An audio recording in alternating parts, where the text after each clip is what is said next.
But no matter how much he discouraged it, the feeling wouldn't go away. He had fallen for her and couldn't get back up.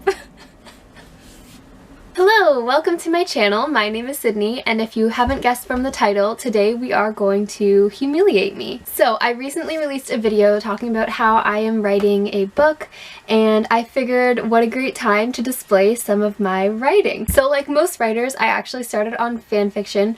I was in like the 7th grade, and what I wrote my fanfiction about was mostly from this cartoon, this Canadian cartoon called Clash of the Titans, which was based in Greek mythology and characters saving the world, and I was very obsessed with it, and I wrote a lot of embarrassing fanfiction.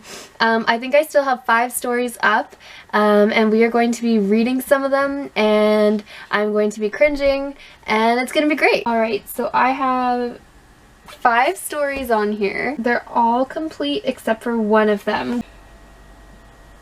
Why did I do this video? What am I doing? Okay, let's see. So my most popular one was definitely one called Watercut. I had like 60 something reviews on it. So maybe we will start with my most popular one. I believe this was the first one I published. This was published February 27th, 2010. It was last updated August 1st, 2010. I think I was like summer of grade 8 into grade 9.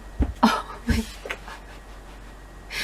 Okay, so I was very dramatic, and I remember like I would write, I'm just gonna read the intro so you understand like how cringy this is. My eyes are watering. I am so, oh, okay. It says, "Hello people of fanfiction," with 3 exclamation points. This is my first story on fanfic, which I wrote before I even discovered this website. Please don't hate me or shoot fiery balls of death that make me soak in my own misery and never write again. Oh my god.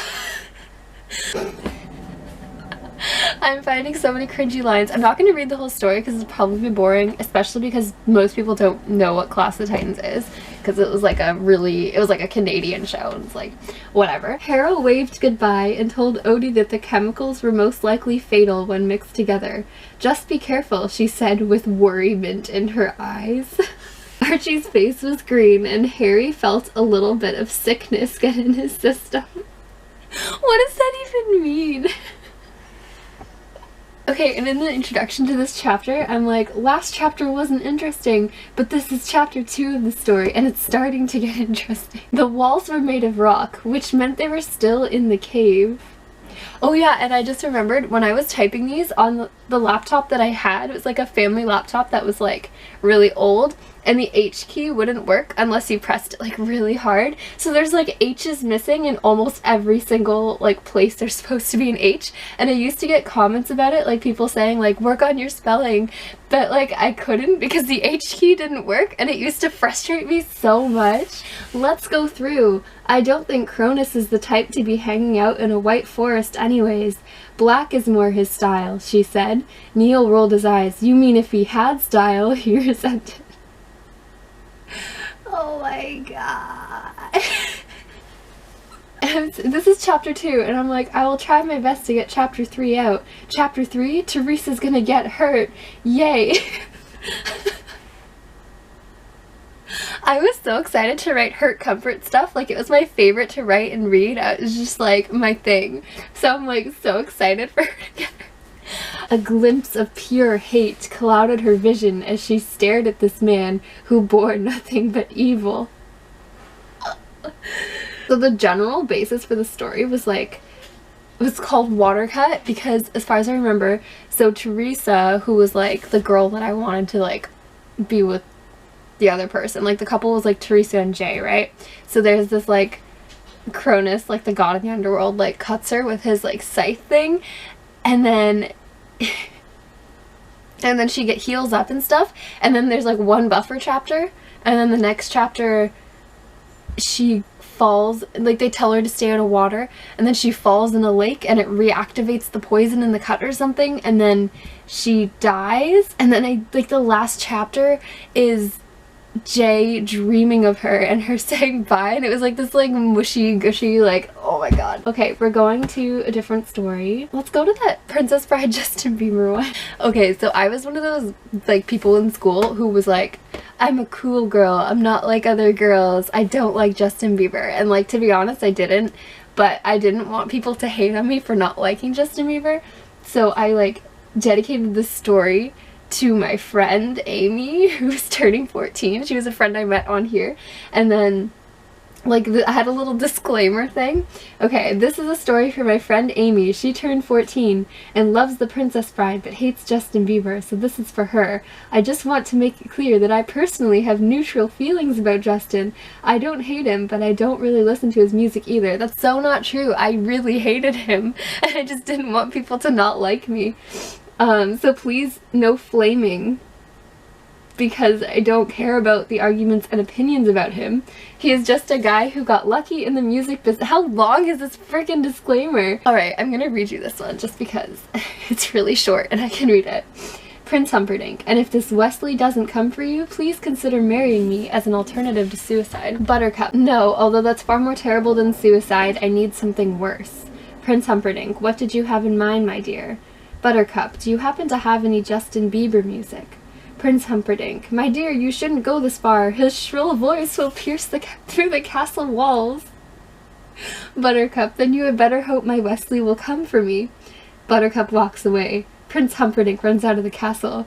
Prince Humperdinck, Wesley, Wesley, come save Buttercup. Fezzik, I didn't know saving her would be this easy. Humperdinck just gave her away. Wesley, did you use the Justin Bieber trick, darling? Buttercup nods. Wesley, I taught you well. Okay, there's one that, the one that I didn't finish yet, I'm going to read the description for because it's also very cringy.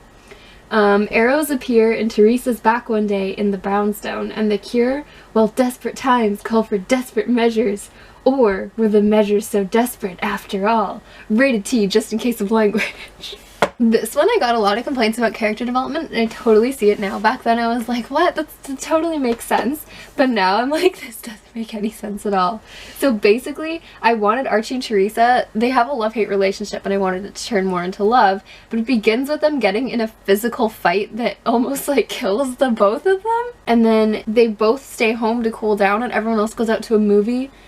And then they kind of start like falling in love on the couch when everyone's gone, within 10 minutes of having just almost killed each other. Blood trickled across his arm. He looked at her back to find 3 arrows plunged into her. Archie bit his lip and let 2 words escape his shaking lips. Archie bit his lip and let 2 words escape his shaking lips. And the words were, oh shit. And then my outro right after that. Sorry for the swearing, I never swear, but you would probably do the same thing if the girl you nearly killed was like bleeding from arrows in her back and was lying in your arms, although you might also say it because the others might think you killed her, but that's not a reason he's saying it. He is genuinely worried for his friends. Why am I like spoiling this story in the... I'm doing this because I didn't post a video Thursday or Saturday. This is like a punishment for me. Like, post on your schedule, girl. Like, what are you doing? Archie, I'm sorry, whispered Teresa. Archie looked puzzled at her. Why are you sorry? Teresa shook her head. I'm sorry that I am such a drama queen and that I caused the team trouble. And ow! She had been lifting her head as she'd been talking, and Archie carefully pressed it against the pillow. Try not to talk so much, Archie whispered in a sweet voice. He grinned down at her. What you're saying isn't true. I only call you a drama queen because I care about you. And I thought, though you liked it. Apparently my typos didn't cure any, like nothing was cured by that new laptop. It's just a joke anyways. Teresa felt ashamed that she had made the situation so awkward between them. Archie reached for her hand and held it. Teresa smiled. Thanks. What you said means a lot to me. Archie looked deep into her eyes. The pain was now buried... This is me describing her eyes, which are green. The pain was now buried beneath a fresh green meadow with mystery in every flower.